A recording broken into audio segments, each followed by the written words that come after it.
Hey everybody, this is D-Lee from Project 1999 Green Server again. Just doing another video about barred swarm kiting, and this video is going to be just about kind of like the nuts and bolts of how you can kill the monsters after you pull them. So as an example here, I'm going to just grab this one Drollvarg Snarler here. Drollvarg Snarler, that's fun to say. I'm in Furiona V. I'm going to pull this guy up to the Swamp and No Hope zone line in the northeast corner of the zone, and then kind of do a walkthrough of the mechanics of how this works with just one monster, and kind of leave it to the viewer to extrapolate this to 25 plus monsters. So I'm pulling this guy in here. I'll do another video about pulls and stuff, but when you're pulling a monster in, it's kind of important to make sure that you don't get too far away from it, because it will leash and you'll lose aggro, and all your monsters will kind of just simultaneously walk away, like no longer interested in you, and possibly walk off and kill some innocent, unsuspecting person who's just walking around in the zone. So don't leash your mobs unless you're kind of desperate, and take care of the mobs that you pull. Make sure you kill them and all that stuff, or you die in a safe place for everybody else. So anyway, I've got this guy. I've pulled him in here to this flat area that's close to the northeast corner of the zone where you swap out, or where you can zone out of Swamp and No Hope. The zone line's just this way that I'm facing now. But we're going to kill this guy, and I'm going to talk about the details of how you do that. So I, in particular, use my stringed instrument while I kite monsters, and I also generally like to drink a Spirit of Wolf potion prior to doing a kite, just because I find that having that run speed, that extra run speed without having to twist silos, is very advantageous to me. So I really like that. Um, and so I'm going to go ahead and drink my pot right now. Um, so now I've got my run speed, I've got my loot out, and I've got this guy running around, making sure that he's not far enough away, or that he's not too close and he doesn't hit me. But now I've got to get close enough to him to do my damage. So there are a couple ways that you can approach getting your kite set up, but I'm going to talk about the way that I'm familiar with.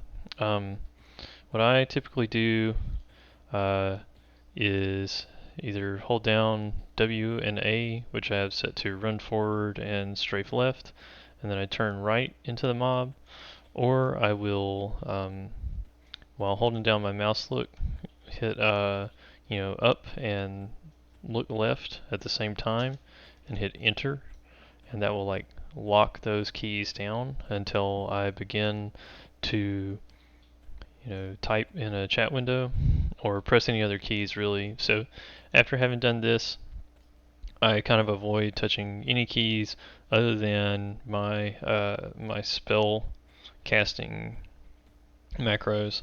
And after having done that, you also, oh hey, let me bring my chat window up into the video. So a quick rundown. See, I clicked inside of the text entry bar there in the text box and immediately stopped. So you hold down your mouse look, and then you also hold run forward and turn left, and that will make you strafe run forward and left, and press enter. Then that will open a chat box, or not open a chat box, but let you begin entering text into that text box. And then if you click off of it, I guess you will start casting spells, or if you don't, you will have to press enter to get out of it. So, I've opened the text box.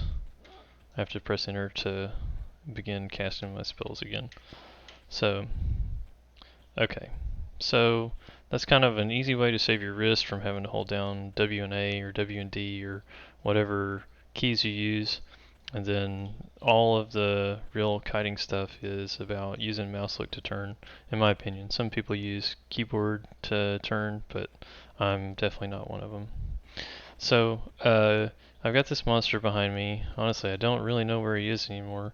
And a good way to kind of figure that out, actually, is to use your rearview mirror with Shift T, which, on live server or I guess some other server than Project 99 lets you look at your titles, but you know, for me it just lets you look back into your face.